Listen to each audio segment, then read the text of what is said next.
Jack looked anxiously at the photo that he held in his hands. Unable to contain the longing for his wife, the man wept. 3 years earlier, his beloved wife, Claire, died in a boating accident. In that fateful night, when the captain had lost control of the vessel that collided with another boat that was passing nearby and sank in the open sea. The current in that place was particularly strong, which significantly complicated the search. When the crumpled boat that Claire was in was recovered from the bottom of the sea, her body was not there. Naturally, many of the experts assumed that the body was dragged by the strong ocean current. They searched for Claire's body for about a month, having scoured the seabed with a radius of more than dozens of kilometers from the location of the incident, and still they couldn't find the body. There was no doubt that the young businesswoman had died.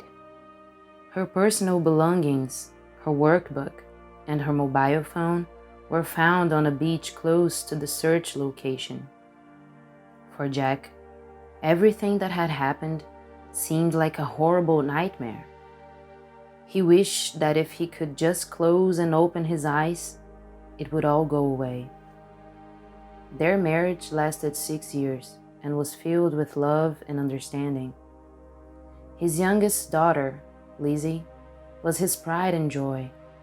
Neighbors and some friends even envied her, as the 7-year-old was incredibly smart for her age.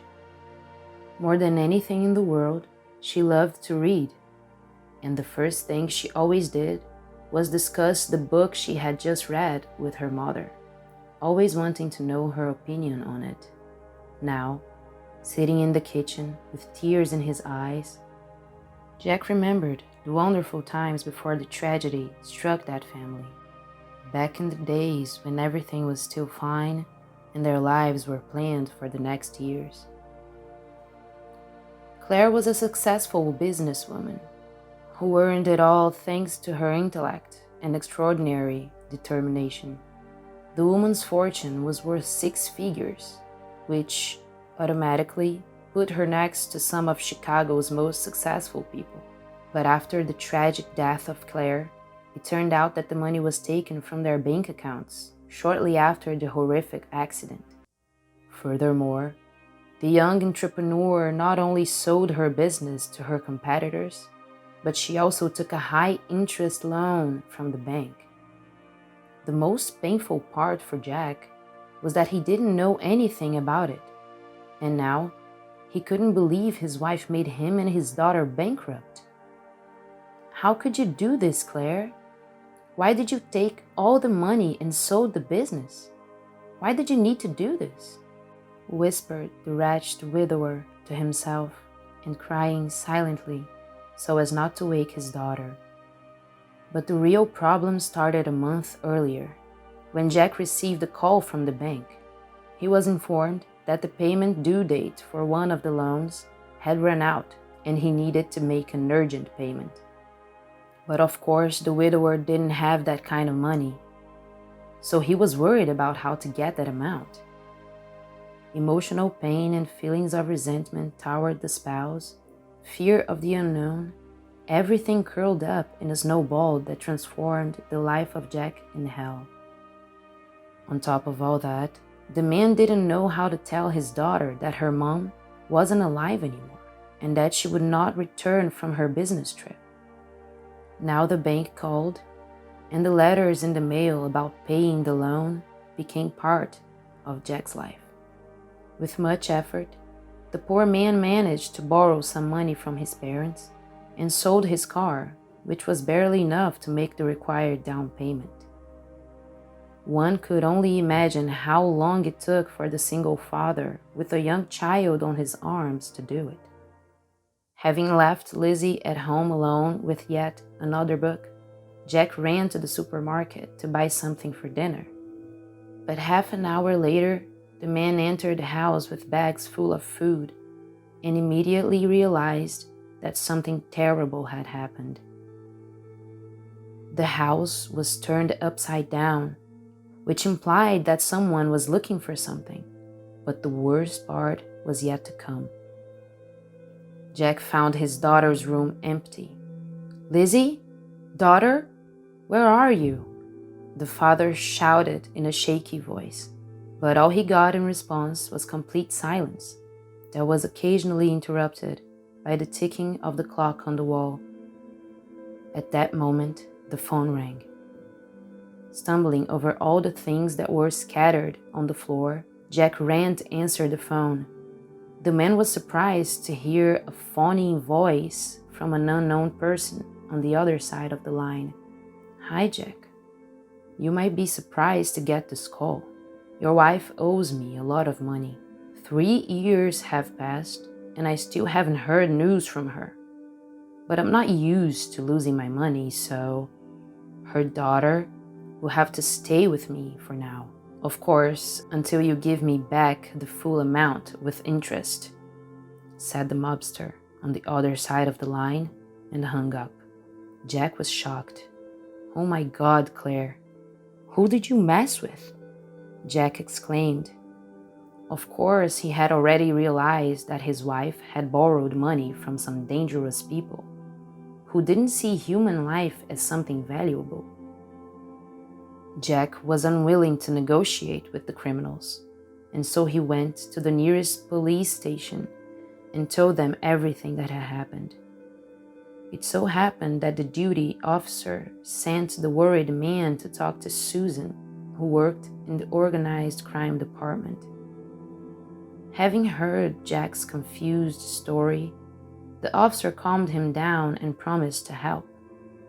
Susan remembered very well the case involving the mysterious death of Claire, and was pretty much the only one in the department who thought she might still be alive. Of course, no one listened to the young policewoman at the time and considered her hypothesis as a product of her crazy imagination. To help Jack, Susan planned a special operation to stop the people who kidnapped little Lizzie. Fortunately, everything went well, and the girl was found unharmed.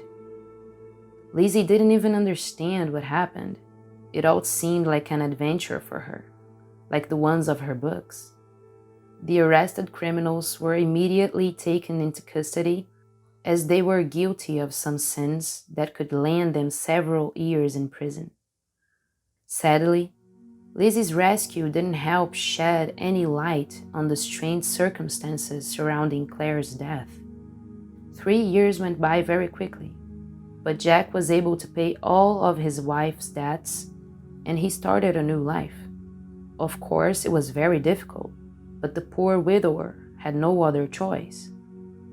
Jack remained in contact with Susan, who continued to work on the organized crime department. The two started hanging out, and it was obvious that the friendship could turn into something bigger at any moment, giving them hope for true love. At some point, Jack decided to fulfill one of Lizzie's dreams and take her to see the ocean up close. And so he planned a vacation at one resort in Miami. Having a close contact and friendship with Jack, Susan offered to accompany them on this adventure. The man told the great news to his daughter. "Thanks, Dad. Now I'm finally going to learn how to surf," shouted Lizzie. Happy to have chosen one of the local airlines, Jack, along with Susan and Lizzie, flew towards the paradise. Susan, Jack, and Lizzie had the greatest of times in that place. The three bathed in the sea, played in the sand, and enjoyed the city a lot. But the vacation flew by, and it was time to head back to Chicago. Having made himself comfortable in his economy seat, Jack relaxed and tried to sleep, but getting some rest wasn't in the cards for him. Until Lizzie walked over to him and lightly touched his hand. "Dad, I saw Mom up front with a man in a business class," the girl said, worried. "How could you have seen your mother, dear?" You know it's impossible to have seen her." The man's heart began to beat faster, but he didn't care much about what the girl said. But Lizzie kept insisting that it was really her mother that she saw, and not anyone else. Jack then asked his daughter to show him where her mother was. To his surprise, Lizzie confidently led him to the executive class section where Claire was really sitting next to an elegant man. Upon seeing her ex-husband and daughter, the woman's face immediately changed and became pale. So, taking her lover by the hand, Claire tried to pretend that there was nothing going on. But of course she was unsuccessful. "How am I supposed to understand this, Claire? Maybe you forgot about it, but you still have a husband and a daughter who has been mourning your death all these years. And I've been dealing with all the financial problems caused by your disappearance," Jack said loudly and angrily. Claire tried to think of some response to Jack's accusations, but Susan, who had just walked up to them, didn't allow her to do that. "I am forced to contact my colleagues in Chicago and Miami to question you, Miss Claire. I'm sure you won't get away with committing such crimes against your husband," affirmed Susan in a firm tone. When Susan stopped talking, Claire's mask fell completely, and the woman understood that her scam had been discovered and that there was no point in continuing pretending. A while later, it was confirmed that Claire purposely staged her own death to run away with her lover and live a new happy life.